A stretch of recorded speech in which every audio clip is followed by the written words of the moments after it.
Hello, thank you for attending today's panel presentation on lived experience.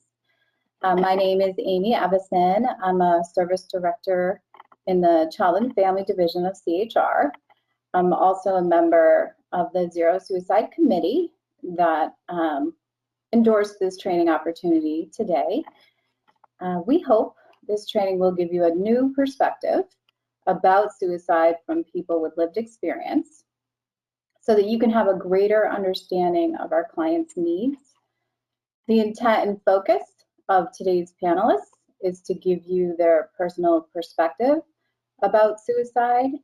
And in return, I hope that you have a renewed responsibility and commitment to better identify, support, and help individuals at risk for suicide. So we have two panelists today, and each will have 20 minutes to share their story. We have planned time for question and answer at the end of the second panelist presentation. So you should put your questions in the chat, but I won't be reading them until the end. We hope to get to as many of your questions as time allows. And this training is also being recorded for your review. And it's also available through the recording for those that didn't have a chance to join us live today. So without further delay, I'd like to introduce our first panelist. Ann Dagle is the co-founder and executive director, sorry, I'm nervous, of the Bryan Daigle Foundation and Bryan's Healing Hearts Center for Hope and Healing in Niantic, Connecticut. She's a board member of the Connecticut chapter of the American Foundation of Suicide Prevention and the Connecticut Suicide Advisory Board. In 2011, Ann's world was shattered after the loss of her 19-year-old son, Bryan, to suicide. Resources for grief support were scarce. She felt so alone. In search of hope, Ann began to educate herself on understanding her grief and the world of suicide loss. Through trainings on grief, loss, and suicide prevention, Ann has learned to weave her loss into her life and giving herself to feel whatever she needs to feel, to embrace the pain of sorrow, but also to find joy and happiness.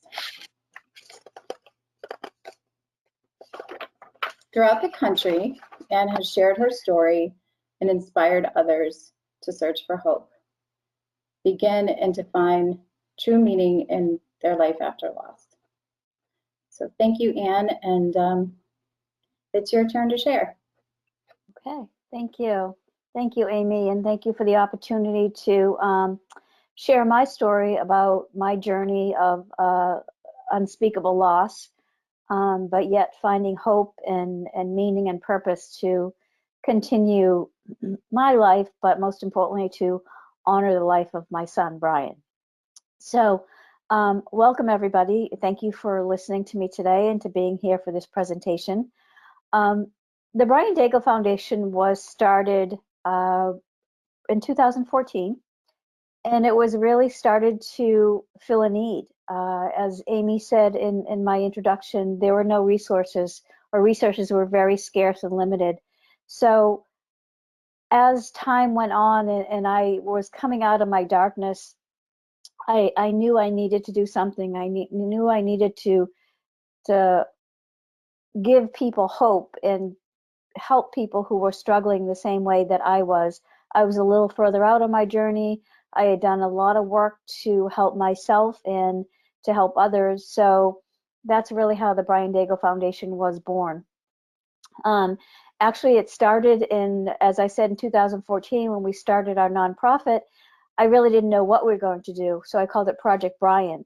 And so out of Project Bryan came the Bryan Daigle Foundation, and then ultimately, I think it was 3 years later, came Bryan's Healing Hearts Center for Hope and Healing. So our mission is pretty simple. It is anchored in hope and empowered to support. and it is dedicated to the healing of grieving adults, as well as doing community education on suicide prevention and awareness. Next, thank you. So here's just a journey, and I'll just speak a little bit about this picture. This picture speaks a lot to me because it really is a replicate of what Bryan did. He loved being outdoors. He liked, especially in the fall and the winter in the mountains. So as the Ryan Daigle Foundation began to evolve, as I said, it started in 2014, and really I just started with a support group for people lost to suicide, survivors of suicide loss group. I had done a training, a facilitated training with the American Foundation for Suicide Prevention. And then I also started a group for people who had lost a child. I knew I could do those things because I knew that the support that I had received, once I found it, helped me. But then as the foundation evolved, it was clear that we really needed a home. We needed a space and a building, more than just a workplace.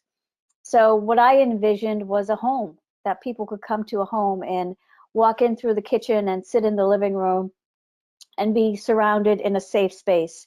And so our dreams did come true. So the foundation has really become a place in our community that people can come to if they're grieving the loss of a loved one. And then in the short time since our healing spaces opened, we discovered that we continue to grow. And so we add more groups as needed. We do groups, and I'll speak to this a little bit further on in the presentation. But people learn that they're not alone in their grief, and they find connections and bonds with other people. And our doors are always open for people. So it's a really special place, and I'm honored to be able to hold that space for anybody in our community who needs it. And the next one. So most of the work that we do, well, we do our grief support work and suicide prevention work, but I'll talk about our grief support programs right now. So next, please. So this slide is really how it all began. This is our survivors of suicide loss slide. And because the presentation today is speaking about suicide loss, I'd really like to talk about that a lot.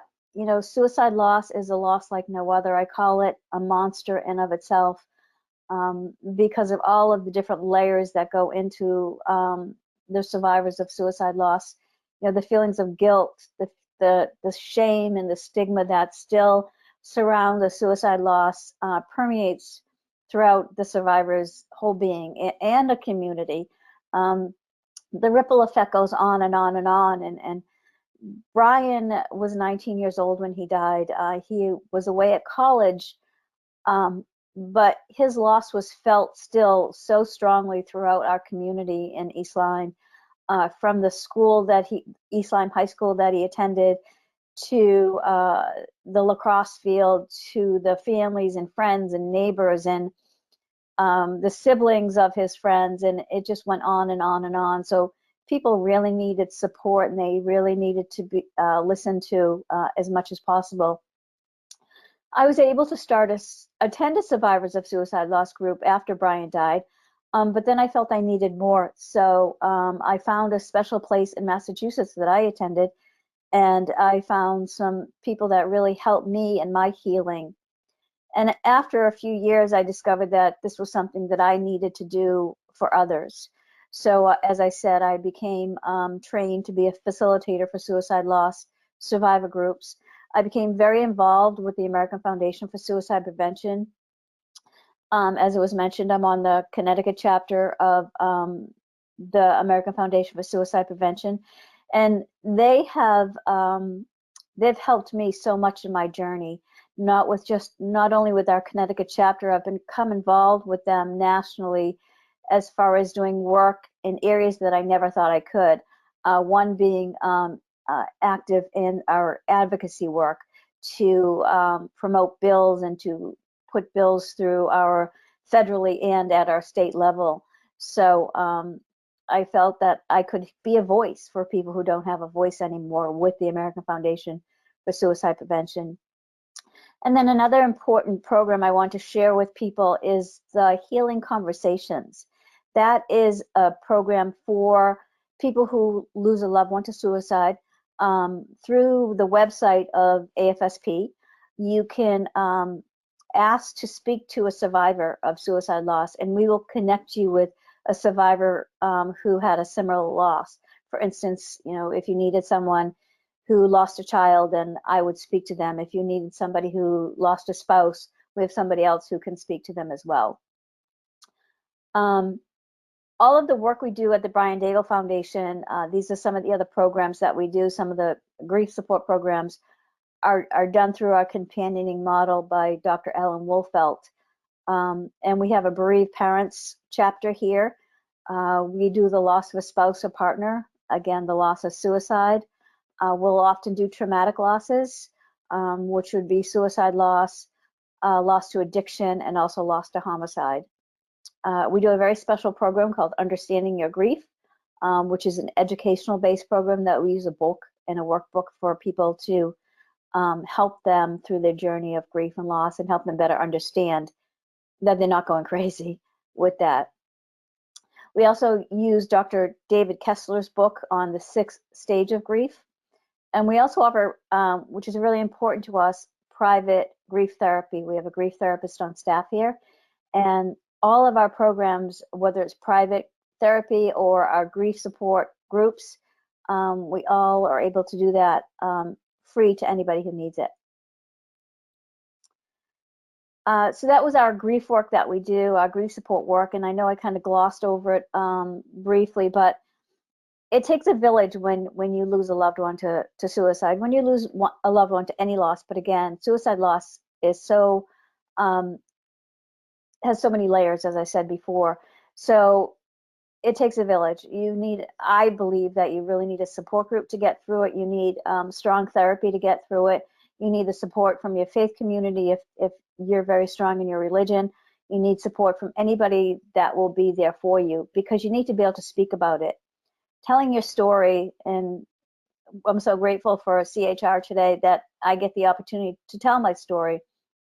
Telling your story gives you so much power and power in your healing. So for anybody who has been through it with lived experience, who has lost a loved one to suicide, or who has attempted to take their life as well, sharing your story helps you heal. So next I want to talk about the Ryan Dagle Foundation, the work that we do in our community on education and suicide awareness. So we can change the slide, please. So these are 4 programs that we do. One is our Lax to Live program, and if everything works out right, I'm going to show you a short video coming up on our Lax to Live program that explains a little bit about that. Our Bright Music Festival, which is a festival that we put on every year, if it's not COVID. This year we had to cancel it. An outdoor music festival with young adult bands playing, and then we have tents with all healthy mental health activities for all of the participants to come and enjoy. It's a day just to talk about what we need to talk about mental health, to talk about suicide, and to let people know it's okay to ask for help.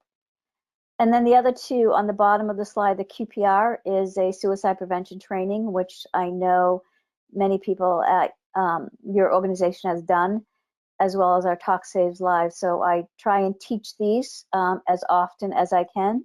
Any opportunity I am able to, I encourage people to take this course or take one of these courses to learn about the signs of suicide. And the next. So I'm going to ask to, can you please click on this, and hopefully you'll be able to get our video up.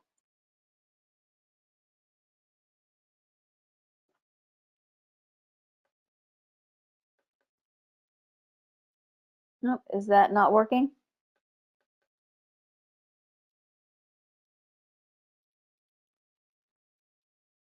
Oh, there you go.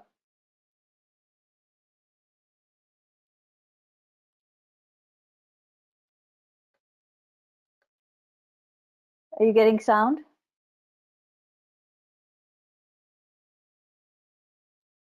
Mo, we don't have the sound attached to this. Oh, I'm sorry. I'm sorry. So I'll just narrate a little bit as best I can. So this is a video of one of the Lax to Live games that we do. And it's really a platform for us to talk about suicide with athletes. These are the lacrosse athletes. Bryan was a lacrosse player. And so we thought it really important that these kids have a place that they can um, know that it's okay not to be okay, know that it's okay to ask for help when they're struggling with their thoughts of mental health and suicide. Um, so we're able to do these games throughout the state of Connecticut. Unfortunately, because of COVID, we weren't able to do them last year. I'm hoping that we can come back next spring. This is my husband talking. We share our story at the games. There's a picture of Bryan, and we talk about his struggles. And we talk about that he didn't know how to ask for help. He didn't really understand what was going on with his mental health. He struggled with anxiety and depression, but yet we were getting him the help that we thought he needed. But unfortunately, Bryan really didn't know how to ask for help, and it came to a point where he was overwhelmed, and then sadly, that's when he ended his life. So we want to get the word out there as much as possible, especially to our young athletes who often think that they just have to be strong and work through whatever they're feeling, both physically and mentally. So it's important that these kids know that they can ask for help. And also it's important that their friends know that they can reach out to somebody and say that their friend is struggling. So it's really important that we're able to do this. So I'm going to ask you to just advance through this slide if you can.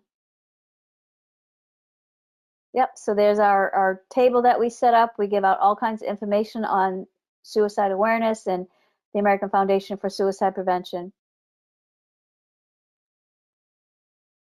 Awesome. Thank you. I apologize for not having the sound. And if we can advance to the next slide, there we go.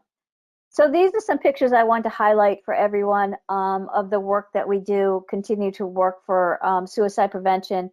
There's a picture of myself with two other women, and that is each year we try and do a forum in our town on suicide awareness and prevention. And I usually have different people speak on the panel. Below us, some people in the audience. We have great support from our local state politicians.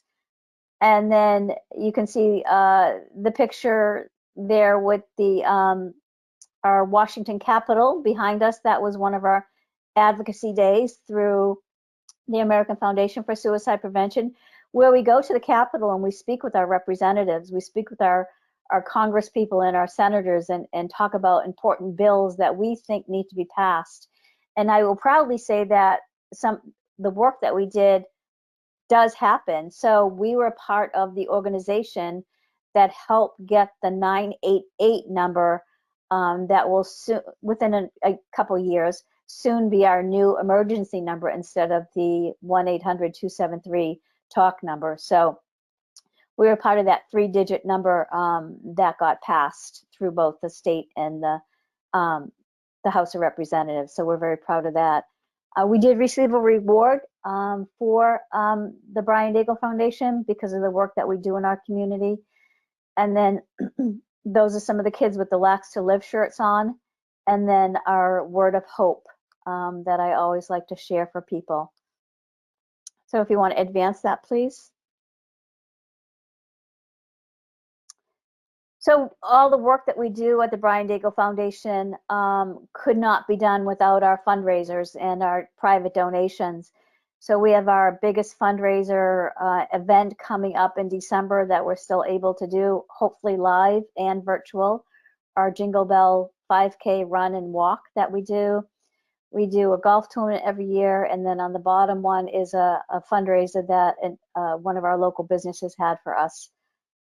So we do community events, we do a golf tournament, and private donations. Because as I said earlier, everything we do here, we do not like to charge any money. Sometimes we'll just charge for materials, but any services and therapies We don't want anyone to have to worry about any cost associated with it. And even our suicide prevention trainings, we always do it for free. And then this is the next to last slide and what I have my presentation. And there's a picture of Bryan. And Bryan really is the reason that I do everything. To get the word out there, to fight for people who can't fight anymore, for suicide prevention and awareness, to try and break down the stigma associated with it. As a survivor of suicide loss and a person who facilitates a group and meets with people every week who have lost to suicide, we have to break down those stigmas. You know, I try and share with people our mental health is just as important as our physical health, and hopefully we're coming to a place where that is acceptable, but we still have work to do. The people who die by suicide die by a disease, a mental health disease, a disease of the brain, which is no different than a disease of their heart or disease of their lungs or disease of any other organ in their body. So the more we can break down that stigma and let people understand that, the more we will get ahead of this game and with our research and funding that we need to make a difference and have the zero suicide that we all hope for someday. And I like to leave with this quote. This is my favorite quote, and this is what kind of gets me through each and every day. It's my Winnie the Pooh quote. If there is ever tomorrow when we're not together, there's something you must always remember. You are braver than you believe, stronger than you think, stronger than you seem, and smarter than you think. But the most important thing is, even if we're apart, I will always be with you. And then the next slide. So there's my contact information. Everyone will have it if you need to reach out and talk to me or if you have any questions.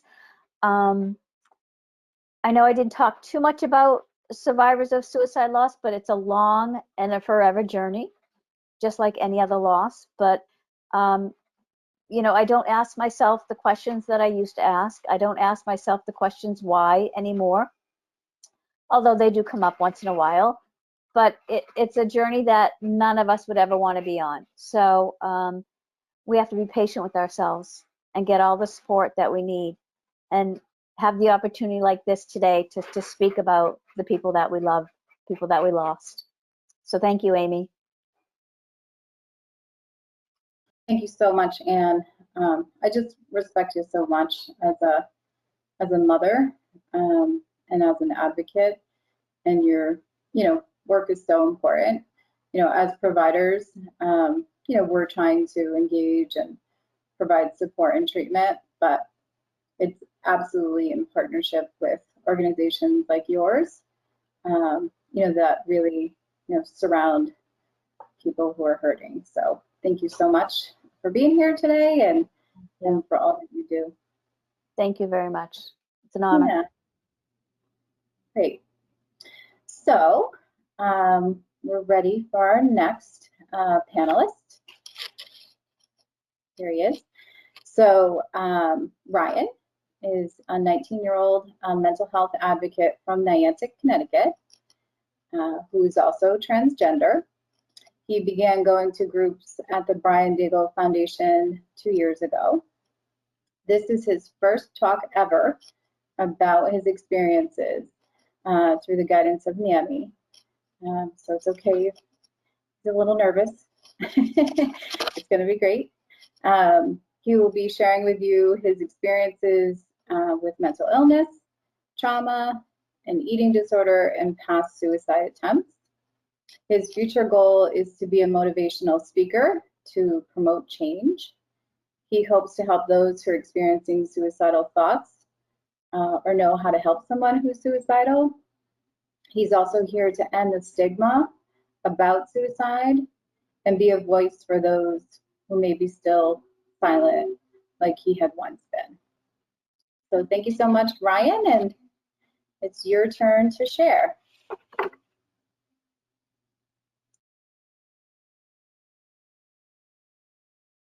Oh, Bryan, you just need to unmute yourself.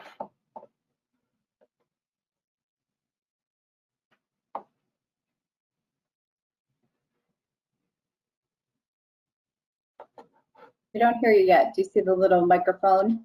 Just make it green instead of red.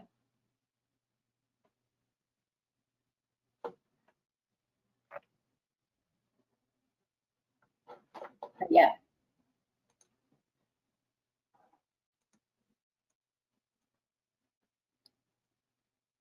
Okay, sorry. You guys hear me now? Yep. You're Okay, good. sorry. It said that you guys had to unmute me. No Hey, worries. everybody.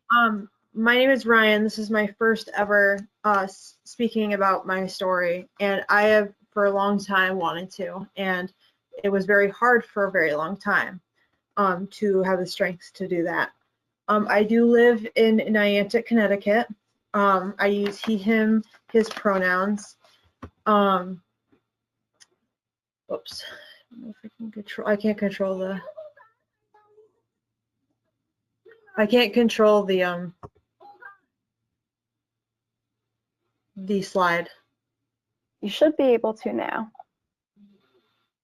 Let's see. There you go. Oh, sorry. There we go. Sorry about that. It's different using it on here. I have always loved working with kids and with horses, and I started at High Hopes Therapeutic Riding in Old Lyme, Connecticut, and I've been there for 8 years helping kids with different struggles. I love it, and it's one of my passions. To show you things that make me who I am before talking about my story is I am somebody who dyes my hair. I wear flannels and beanies, and I listen to a lot of music. One of my biggest inspirations is Demi Lovato and Jazz Thornton. I'm a writer, and I love to read. I'm huge into painting, and I'm open-minded about everything. I've dreamed about being a motivational speaker since I was young to raise awareness, understanding, change, and hope, to end the stigma of mental illness so lives can be saved. I want by the end of this a sense of what it's like in the eyes of someone who has been suicidal as well as lost someone to suicide. Ask the question to yourself, how can I create change in a world and be an advocate for myself and to someone I know who is suicidal? What can you do after the presentation to begin to end the stigma around mental illness and suicide? Where it all began. My past brought me to a point of thinking about suicide was the only answer. It's never a simple equation why someone is this way. No one is born suicidal. You look at someone like me who used to smile to cover up reality I was living with. I was bubbly and in so many ways no one would know I was hurting. I always loved animals and being outside. I loved school, and I lost all those things I loved for a long time. I wasn't interested in doing anything. I became dull, withdrawn, and lacking. I never went outside. I was no longer my bubbly, smiley self. And so these are just pictures of me as a kid. I was always smiling, even though no one knew what was going on with me. My reality from suicidal to hopeful. I have battled mental illness intensely since the age of 12 years old. I'm almost 20, and as a 12-year-old, I never thought the journey ahead I never knew what the journey ahead would be like. I thought I would never make it to 13, 14, 15, 16, 17, or even 19. I dreaded birthdays and celebrating my life. Every year seemed like an impossible destination. Would I ever be happy? Would I ever want to build a life worth living? I was in and out of hospitalizations in psychiatric facilities, PHPs, IOPs, group therapies, residential treatment center, therapeutic schools, programs, years of worth of therapy, over a dozen therapists, doctors, APRN, psychiatrists, DBT, CBT, EMDR, talk therapy, occupational therapy, nutritionist and meal planning, exposure therapy, almost every medication out there to help change my symptoms, but nothing seemed to work.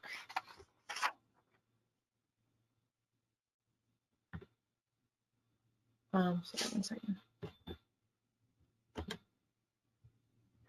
The problem with mental illness is no one truly knows how you feel inside. You could look like the happiest person in the world, but be breaking more every day. Moral of the story is just because you can't see someone suffer doesn't mean they aren't.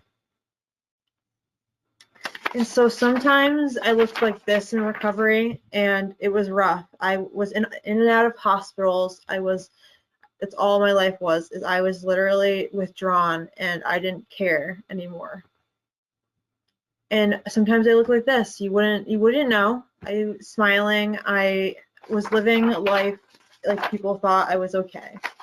And there is no look to someone who has depression. I encourage you to check on the people that are your happy, so-called happy friends.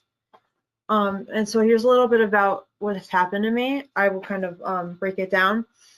I was bullied and abused by classmates almost my entire life, that it created the belief that I was worthless, a burden, and unlovable, that I didn't deserve to be alive, that I didn't deserve to love myself, that I was the monster and not them. So the beliefs that there is not anything wrong with them, so maybe I'm the problem. I began hating myself, and I became my biggest bully.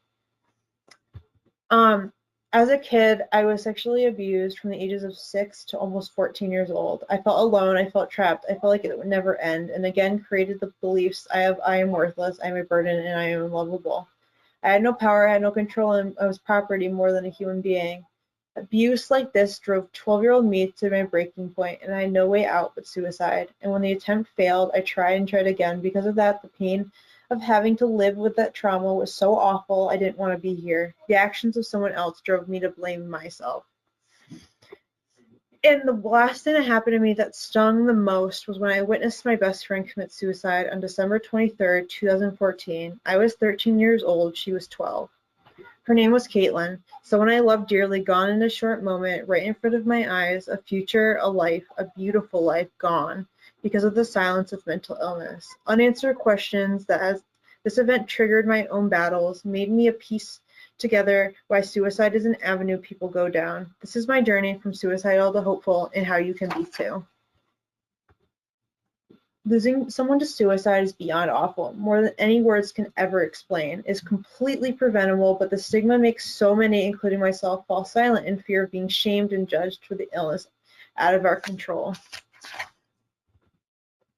I didn't want help. I didn't think I deserved it. I didn't want to tell people how I felt because of genuine fear I wouldn't be believed. It was often called and heard around me to the mental illness struggles as attention seeking. And only if people knew my story before having judgment could we begin to change minds and societal stigmas around these subjects. During my toughest moments, I was lost and didn't know who I was. I was a shell of the old Ryan and the one small girl named Lily. I grieved the childhood I lost. I grieved no longer having the innocence as it was stolen from me.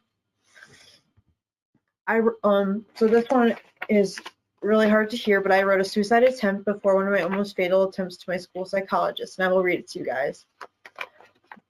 This is a school psychologist that's at Eastland High School. I wrote, "Dear Miss Kineski, it breaks my heart I have to do this and say goodbye because you've helped me through it all.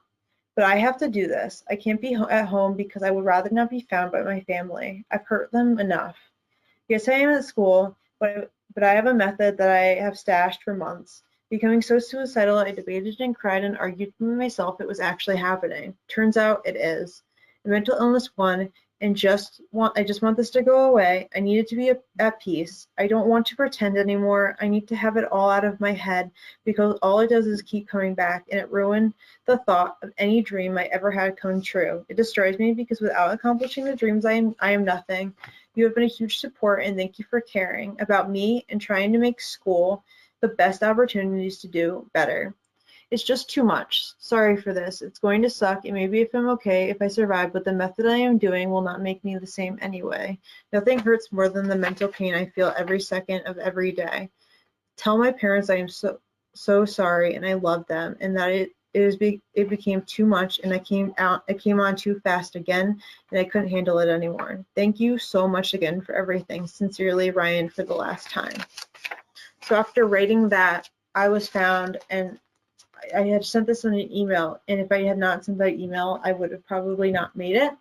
And it was very hard for people around me. I almost died that day, but it was called a medical miracle that my organs didn't fail and I wasn't brain dead, which is almost every case would have normally happened. Time and time again, I was called a miracle. I have had dozens of suicide attempts until I realized one day when I sat in treatment that I wanted to end the patterns and build a life worth living.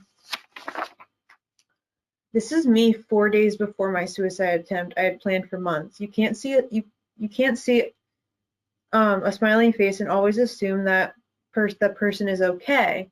It's the reality of mental illness. When I was suicidal, I looked at the world and fantasized and made up plans of how to kill myself and the ways I could do it. Everything seemed, everything, sorry, that that I saw gave me ideas. If I saw a rope, I wanted to hang myself. If I saw something like a busy road, I wanted to jump in front of it. All these things that tortured me because I couldn't control the fact that all I saw around me was ways to end my life without just looking at the world in a different way. My symptoms, I was withdrawn, I was planning my own death and writing goodbye letters, thinking and researching ways, not eating, sleeping. I was hurting myself, my grades were dropping, a lot of things that were very common. Many times we don't realize this. And I don't think the diagnoses are that important, more so that sometimes they have answers and sometimes they don't. And I think the biggest thing is knowing that they don't define you as a person. They don't make you who you are. They're a small piece. And finding that diagnosis, sometimes it's very, very difficult because everybody is different. I had to accept certain ones because of the criteria that they fit, but also not separating what the problem was and focusing on that. So I don't think diagnoses are that important. I have some statistics here, but the biggest one to me that the CDC had was suicide is the 10th leading cause of death. There are thousands and thousands of ways to die, and this being the 10th in the entire US of cause of death is extremely high. I almost became one of those statistics. So those, to me, when I looked at them and the catastrophic amount of statistics, and I didn't want to become one of them. I didn't want to be that way. I remember so this is me and my mom. I remember when my mom sat with me after I almost had lost my life to suicide attempt, that she wouldn't want to be alive if I took my life, that she would end hers as well. Not only when I lost my friend to suicide did it make me not want to be here, but it passed on that to those closest to me when I almost died. Losing someone to suicide only passes it on to the next person. Is it a permanent solution to a temporary problem that one day we can begin to heal from? Choose life because there's at least one person around you that couldn't bear to be on this earth without you in it as well. Stigma I've experienced. I was called attention-seeking for self-harming, engaging in suicidal behaviors, weak for crying and showing emotion, it being thrown in my face that others have it worse, being told to get over my trauma. I was pretty much pushed into being silent, and not by my family, but by the people around me. Even mental health professionals that I worked with had judgments that made them maybe like, why are you even in this field? Because that is not okay. The phrase attention seeking has to go, and I wonder how many people would still have the same mindset if they knew the whole story. And I've noticed that media shies away from the subject of suicide, as well as glamorizes and romanticizes it when they actually talk about it. And honestly, our job isn't to save someone, but our job is to care, and to care enough, and to care in the right way so people who are struggling can save themselves. No one needs like life-saving advice. No one needs to be told all the time like talk to them and talk to people like me in a way that they're human and not just another client, because I think just caring and being there and listening can sometimes be the best thing that you can do.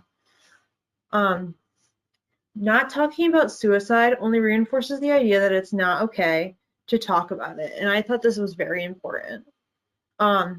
Warning signs. So there are so many warning signs, and the thing about these, this is a general criteria that are obvious. Like making suicide threats, things like that. But like honestly, the warning signs are not always clear. So the warning signs, like they're not, depression and thoughts of suicide can be someone who is successful as well as seems always happy and smiling. Like my entire life, like you never would know. And it's not everyone's fault. It's just sometimes things just happen and you don't know how to cope with them. And that's the difficulty, and then not knowing those resources. Mental illness is a spectrum, and there's not a clear-cut symptoms that are shown on the outside for what is going on the inside. Suicide was always on my mind 24/7, and I was tormented by it. I had to deal 24/7 with personal demons and the stigma around mental illness. The stigma is what kept me silent, and many, including myself, had wanted to die rather die than open up due to the fear of rejection and not being believed. Suicide, the word caught your attention, didn't it? The truth is, suicide catches everyone's attention if the actions lead up to suicide that go unnoticed. So that was very powerful to me when I found this. It does not answer the chances of life getting worse. Suicide eliminates the possibility of it ever getting better. So you never get the chance to discover that it does get better when you end your life. And I've never thought about it that way. What helps? Mental health treatments are out there. It's very hard, especially building that connection, and building a support system is a huge journey because you don't know who's going to work for you. And once you find the right people on your side and on your team and listening to you and being that way, you can begin to heal and find people that believe how you're feeling, because honestly there is not a lot of mental health professionals I have met that always know what they're doing or know how to be kind and treat us as we are human beings. Building connections is so important. Building trust, belief correction, changing the thoughts that we have and changing them into something more optimistic and positive, because when we believe that we are a burden or we are unlovable or we are worthless, it's going to make it very hard to want to get better or think we deserve to get better. Just feeling heard too is a huge thing. This is not as important. Can I just say, it doesn't just take one person to save someone. For me, it was a psychologist, doctors, my parents, my friends, my mentor, and a mental health community of suicide attempted survivors to get to a space where I could learn to fight for myself and save my own life. The National Prevention of Suicide Lifeline, I thought it was really awesome that Ann said that they're working on changing that a little bit to the shorter number. But like also this is a resource that you can give people, and there's a lot more. I just wanted to make sure. There's 211 for adults and for adolescents, and it's been very helpful before in the past. I mean, obviously like everything else, there's not always people that are helpful, but it's a journey again in itself to keep pushing to find that services. Building trust and reaching out for support. When I initially began this journey and reached out, I had to let myself feel vulnerable and hand over control. I had to learn how to trust complete strangers to begin healing. Time and time again, I had to find the right therapist and treatment team. That was trial and error for years. I couldn't give all my information to someone that I didn't click with. It was a huge block in the recovery process and was not easy. Trust is the foundation of therapy, and nothing will get better if you give up. There's always a right therapist out there. So yeah, there's that. Let's see. I had to really learn to dream again, because there's the thing. It's impossible to fight if you don't know what you're fighting for. When I sat in treatment centers, I would write down, what do I want to do with my future? What do I want to do with tomorrow? And what are things I want to achieve if I didn't have the barriers? What would it be? So my dreams always influenced how I would get better, as well as my family and my little sisters. What's next? So sorry about that. I found reasons to live. I don't know why. Oh, sorry, here we go. What's next? Since choosing recovery, I was able to get my license. I have 2 jobs. I was able to go to school again. I'm looking and thinking about college. My future seems possible and brighter. I have had opportunities like this to speak and be a voice for those in silence. I now have a chance at life. I can create memories and have dreams. Let's see. I found reasons to live, found reasons to get up every day and want to be here. I was making lists of who needed me here and repeating mantras to myself that I am not a burden, that I am not worthless, and that I deserve to love myself and be loved.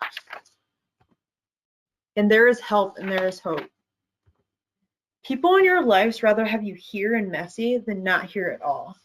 Because if you're not here, it's awful. When I started to clearly think like this is how suicide affects other people, it became clear that People rather me be here, even if in the beginning they act mad, than me not here at all. I know these topics aren't going to be easy for anybody. Being human, we always kind of push away from pain or see it. We want to shy away from it because pain is very hard. But you can't build awareness without uncomfortability. Thank you for following me along on this journey. In understanding the life of someone who was once suicidal, I hope you can take something from this, and the lives can be saved and suicide can be prevented. Change is possible, and you are one person, but that's all someone needs to be reminded what they are fighting for. I was one of the lucky ones. I couldn't save myself. I couldn't save my friend Caitlin. She didn't get the chance to share her story and make change, but I have become the voice for her and so many. Our job isn't to save someone, but our job is to care, and to care enough, and to care in the right way that people who are struggling can save themselves. And I have repeated that for the second time in this because that is so important. The person can only get better if they want to save themselves. You can do all you want in your power, but they need to be the ones. Your kindness is all someone needs to pull through. And I'll just do this for my last slide. Hope is real, change is possible, and I am proof. So that is my story. Thank you all for listening. And if you have any questions, please feel free to ask. I will answer any of them.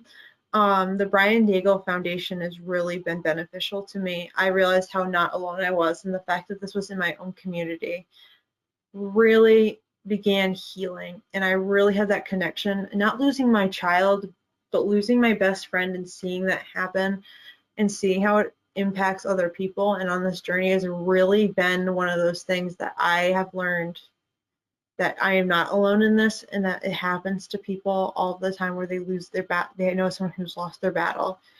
And I think becoming the voice for those people and being once in that space really is one of those things that it's unimaginable pain and questions and wondering why people do that. And then when I've experienced it myself, it's like you realize why people get to that breaking point. And it's not always because of people in their lives. It's because it's just so hard to bear with those issues. It's so like hard. It's like these bricks on your chest, and you can't breathe, and it's like it's just always dangling over you, the thoughts of suicide and the mental illness and the pain that it causes. And I want people to know that their story is not over yet, and it's okay not to be okay, and that it does get better. It is hell to get through it, but it is worth it. Thank you for listening.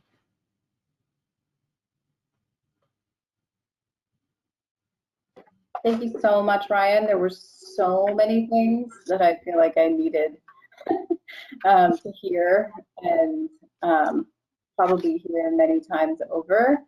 And I hope you don't mind if I carry forward your message. I'll certainly credit you about that very powerful, suggestion to help the person save their own life.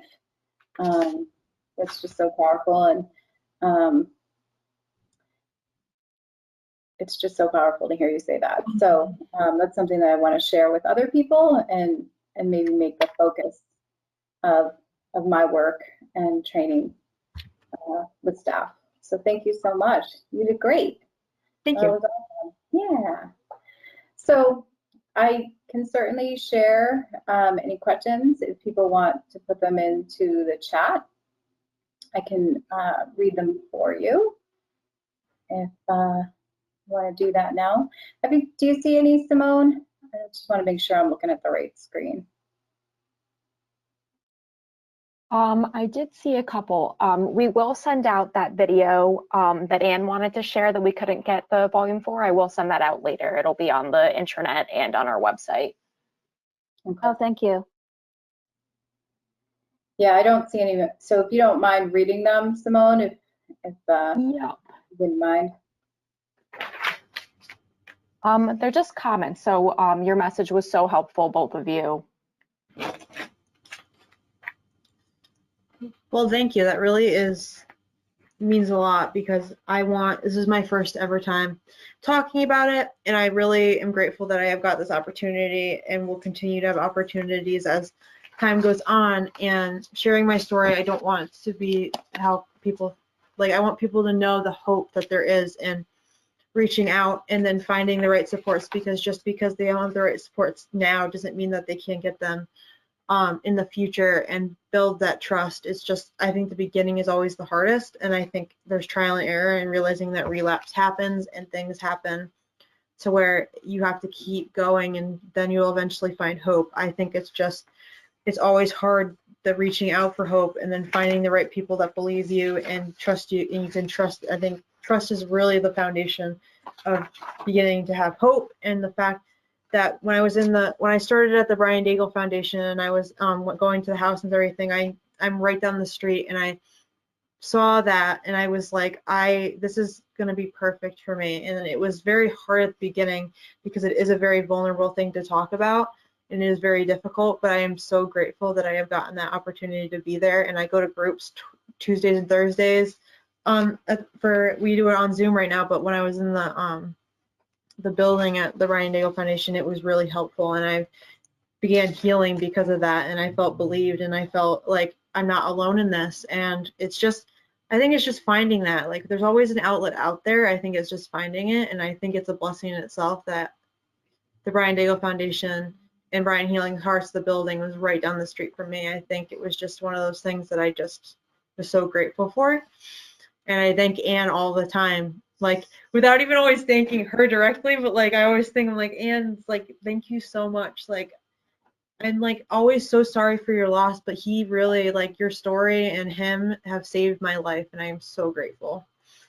Thank you, Ryan. And it's, that's the reason why we continue to do what we do here and have the groups and just have space. And so Ryan attended the group here with NAMI, so National Alliance on Mental Illness. And unfortunately right now, because of COVID, they're meeting on Zoom, but that's what we're here for, is just for the community and for any organizations that align with our mission to help support people struggling with the thoughts of suicide or attempted suicide or mental health. And the same with our grief support. The loss to someone to suicide is, I meet with people all the time. I'm meeting right now privately with a mom who is not ready to go into a group setting yet because her loss is so new and so raw, and she's clearly struggling with so many issues of losing her son, but allowing her just a space to talk and cry, because when she leaves the session with me, she has to go home and take care of her children, and so she can't cry and she can't grieve and mourn properly the way she needs to, because she has to work and she has to take care of her children. So we all need to create that time and space and place for when we can properly grieve our loss, because it's going to catch up to us one way or the other. And trying to hide from it, trying to be busy from it, trying to do all the things other than addressing our loss is not going to help. And it's painful, similar to Ryan's journey that he talks about going through. Going through this grief journey is the hardest thing that we will ever do. I had no hope whatsoever myself. I was hopeless. I didn't want to be here. When we lose someone to suicide, we're at greater risk for, as Ryan said, as taking our lives. It's too painful to be here. But finally learning and dealing with it and crying and going to group therapies and going to individual therapies and going to different programs to help you work through your grief and understanding that it's okay to be a mess. I just used the term earlier in a group that I did, a hot mess. I was a hot mess, but coming out the other side is so worth it. I live with Bryan in my heart every day, and my heart is broken, but it's been mended back in a way that I can live, and I can live with him in there. And sometimes he comes out a little bit stronger, and sometimes he's a little bit quieter inside my voice and my head. But sharing my story and helping others, I know will make a difference in my life. It does, and if it makes a difference in one life, then we've done our job here. So great. Thank you so much. So maybe just like one key thing for our staff to take away from today, if each of you could answer that, like if we just did this, what would have made a difference for either one of you when you were seeking support? For me, I think I'll speak first, if that's okay. From my survivor of suicide loss, I think people just need to be listened to. We can't be fixed. There's no making us all better. Part of us will be broken forever. So, as you can't treat grief, it's not a diagnosis. So just allowing people to be wherever they are and know there is no timeline on grief. It's, they're not going to be over it within a year. They're not going to be over it within 2 years, 5 years, 6 years. It gets softer, it gets gentler. Hopefully they will engage back in life again. But especially in the beginning, just be gentle with them and allow them to be wherever they need to be. Great, thanks so much. What would you say, Ryan? I think it really is being believed and being heard. Like if you find one person in your life that you can connect with and you can talk to about these things, and finding that outlet and helping that person discover what they want to do and what their dreams are and how do they want to move forward but not trying to fix the loss or the feelings around loss, just trying to help them cope with it in a way that makes it so that they can move forward in a positive light. And it's just very difficult. It's a very complex process of all of this, because there's no clear-cut answer. And I think a lot of times therapists try to treat like and get you to like almost forget about it. I've had times where I've had therapists like that, and it's like I don't want to forget that person. I don't want to forget anything about that person. But I want to see them without having to in my mind, without having to think about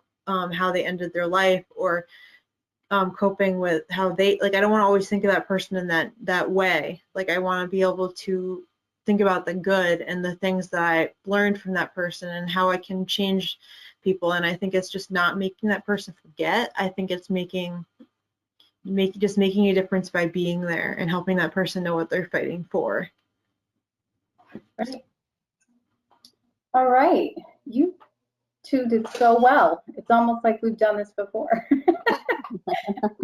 You were actually a perfect combination, and I'm so grateful to both of you that you shared some of your time today, and really gave us so much to think about and work on. So thanks for being here, and thanks everybody in the audience. And I think that's our closing. Have a great day. Guys. Thank you. Have a good day.